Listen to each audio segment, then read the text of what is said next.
Welcome to our fourth unit standard. As I said, unit standard and module are words that can be used interchangeably. Anyway, this is our fourth unit standard. It's 114049. It's called Demonstrate and Understanding of Computer Database Systems.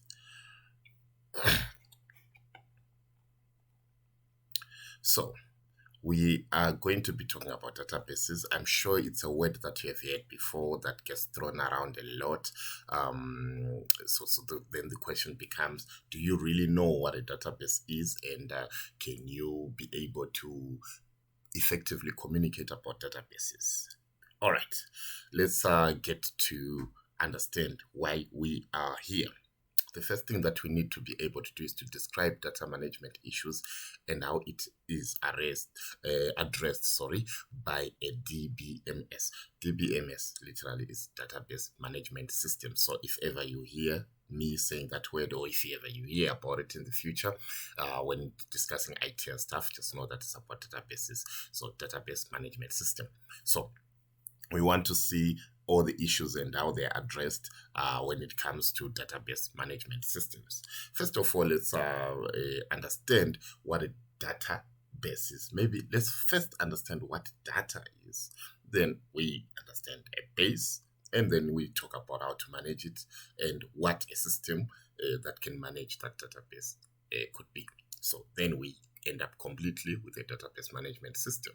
So the first thing that we need to talk about is data. Data is raw information. It's unprocessed information.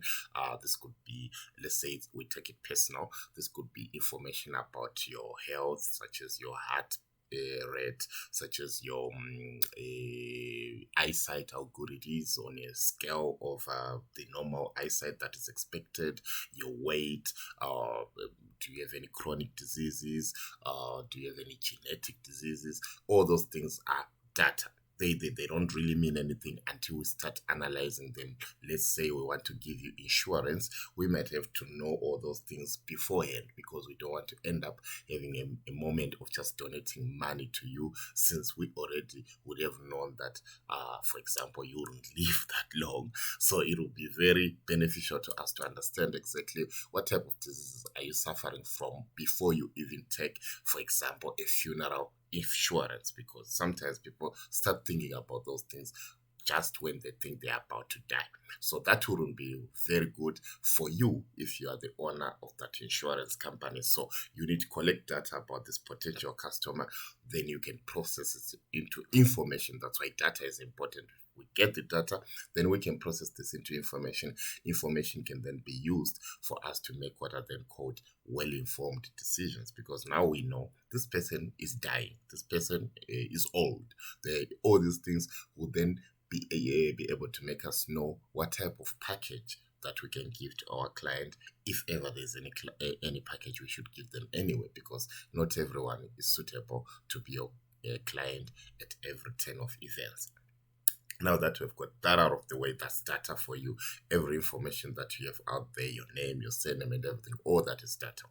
Then a base is where that is stored. So when you then say database, we're saying, where then do we store that particular data? In this case, we're talking about computers.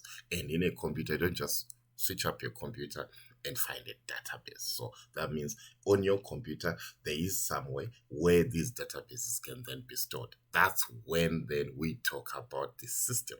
There is a system. A system is a one or two, actually it's two or more components working together for one goal. So when you're saying a database management system, what you mean is that these particular components are working together to manage the data that is stored on our machine. So that's what we're talking about database management systems. There are many of them.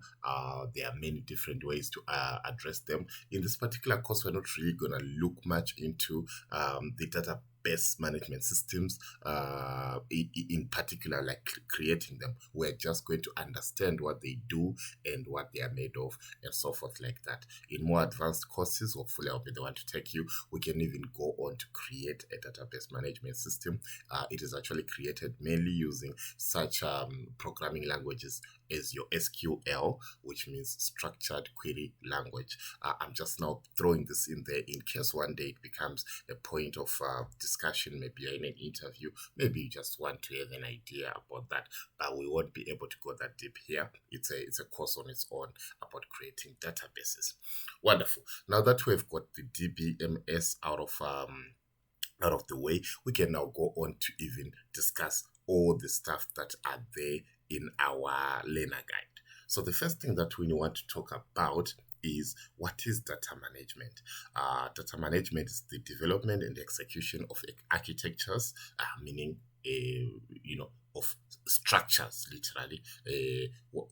When we use such words as architecture, like in real life, just think of them in real life first, then translate them to computers. So in real life, an architecture is a building, is a structure, like your bridge, your skyscraper, and so forth. So literally, when we're developing and executing, so we are literally making and using structures in computers that make us be able to manage our data. So don't let that execution and architecture throw you off. It's not as difficult as it might sound. It was just written in a way that is quick to get the point across, but sometimes that doesn't mean that the point is easily being put across, like in this case. So let me go again. Data management is the development and execution of architectures, policies, meaning rules, practices, meaning the actions that we take, and procedures, again, actions that we take in order to manage the information life cycle needs of an enterprise in an effective manner. So in other words, we're just saying data management is a way to actually use the equipment that we have in a very productive manner, so that the information that we have as an enterprise or as a company is well managed. So once we have well managed information, we are then able to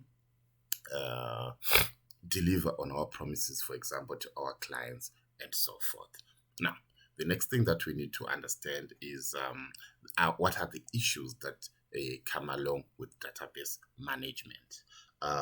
Actually, with data management, there are technical data not recorded properly. This is one of the biggest issues, and I'm sure when you sign up for a lot of websites, be it your social media or other professional websites, you'll see that they sort of are strict on the way you can actually give them the information. Where it says, for example, ID number, once you skip one number, and your ID number is not 13 digits as the South African stipulated number, that form will not allow you to process that information. You will not be allowed to submit that information. Why is that very necessary? It's because once you have submitted, we now have to do our duty as a company and compile that information and be able to give you the product that you are looking for.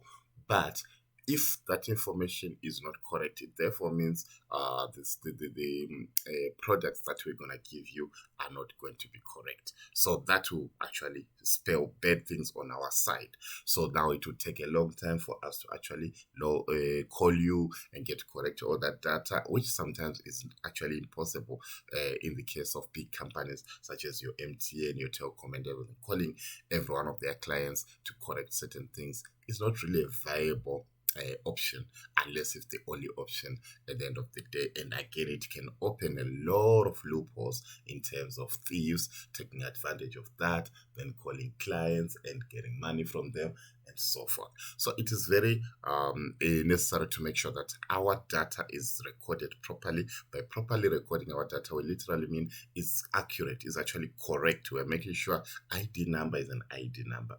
House address is a house address, and that address really exists. Phone number, we can even set up ways that the phone number can be tested, so that someone maybe can receive an OTP, a one-time PIN, so that once they say this is my phone number, they will receive that one-time PIN, and they will have to enter that one-time PIN on our form for them to proceed. This is just a way to really find out if the information we are receiving is accurate, and we can really process it further. So that's how we make sure that data is recorded properly. Otherwise, it will just make us inefficient in whatever we are doing. There is also technical data management not supervised. So in a situation, the principal investigator might inappropriately delegate his or her oversight responsibilities to someone in his or her lab that is insufficiently trained. So in other words, we are saying data can then be given to be in charge, someone to be in charge of that data could be not sufficiently trained. This has happened a lot, even in South Africa, and a lot of customer information has leaked. A lot of big companies have come out in the open apologizing about such a thing. It may sound very simple when we say data leaked and personal information was leaked. Until you take it personally and understand this could be information about maybe your health status, things that you don't want the public to know, things you haven't even told your family about. And then suddenly you find out that all that information is now for the public. That can affect the way people treat you. That can even affect certain deals that you might have. Maybe you might be getting scholarships. You might be getting married. All those things. So we wouldn't want such things to then affect your livelihood. So that's what we mean by making sure that data is supervised by qualified personnel, because some people might not have respect for personal principles. And now we actually have rules in place. We have South Africa just passed a law called the Poppy Act, which make it then illegal to publish personally identifiable information. Personally identifiable information is such things as your name and your address and your phone number and your health status and all those things. Those particular information, once they are publicly available, they could actually be used for harm. So it's actually very necessary for such data, once collected by any company, to be kept as private as the owner of the data would like it to be. It can only be released with the permission of the owner. Otherwise, it only has to be used in accordance to what you agreed to for that data to be used when you submitted it. If it was to gauge you as a student to say, oh, do we give you a place or not, it should just be used just for that, just to gauge me and my capacity as a student, not for any advertising or not for any other promotional use per se. So that's another thing you have to even take note as you go into the industry, as you go into the working field, that such laws do exist. And if ever you find yourself in a place where you're responsible for people's private information, sometimes depending on your superiors, they might not be so serious to teach you about this, or they might not really respect it so much. You wouldn't want to be the one to be called out to say you're the one who released information which was never supposed to be released. So it's best to just know that personally identifiable information in South Africa should now be handled with care. Otherwise, you have lawsuits on your hands. Now, the other thing we have in terms of management of data is data not being maintained at the institution. The situation occurs in a collaboration in which all data is maintained by one collaborator. It would be particularly problematic if each collaborator is working under a sponsored project in which their institutions are responsible for data management. So in other words, researchers might maintain data in their homes, and this can also present problems of access. So this is another challenge we have, which can even cause another data breach. When I say data breach, I actually mean a situation whereby the data ends up falling in the wrong hands. So usually companies work together. Even for this particular training project that we're going through, we have MICT from the government, we have got SAQA from government, we've got your sponsor, we've got us as the training organization. It's a lot of companies working together. Your data is being thrown all over the place. This could actually make it be end up in the wrong hands and stuff like that. It would have been all easy if it was possible for MICT, for example, to just be in charge of all of this, and everyone would just wake up, go to MICT, submit their information, get trained there and everything. But that is not viable. That is not possible. So we have a lot of different institutions working together to get the project underway. And that presents its own challenges, such as potential for data to get lost. Another thing is that financial or administrative data not maintained properly. This basically means that the information is not maintained in sufficient detail, is inaccurately recorded, or not maintained in identifiable files. External auditors or reviewers would find these matters to be a serious breach of exercising appropriate responsibility regarding the proper stewardship of funds. So, whenever we have got data being something that we need to collect from our clients, which is more often than not, we also have to keep track sometimes of the financial data that goes hand in hand with those clients. Sometimes we might even ask them to submit their bank details, their bank statements, and so forth. All that has to be properly stored, because again, once in the wrong hands, this could cause a lot of problems. That's why we actually have what are people called auditors, which are literally independent institutions which are just there to study if other institutions are doing their jobs in an authentic manner or in a respectful manner or properly generally. So you will find that there are auditors for banks who actually go to the banks and make sure that the banks are properly managing people's finances and are properly managing people's data and so forth. So once again, I will re-emphasize on that particular point. Once you ever find yourself in a position of responsibility over people's information and so forth, always make sure that you treat it with as much care as possible.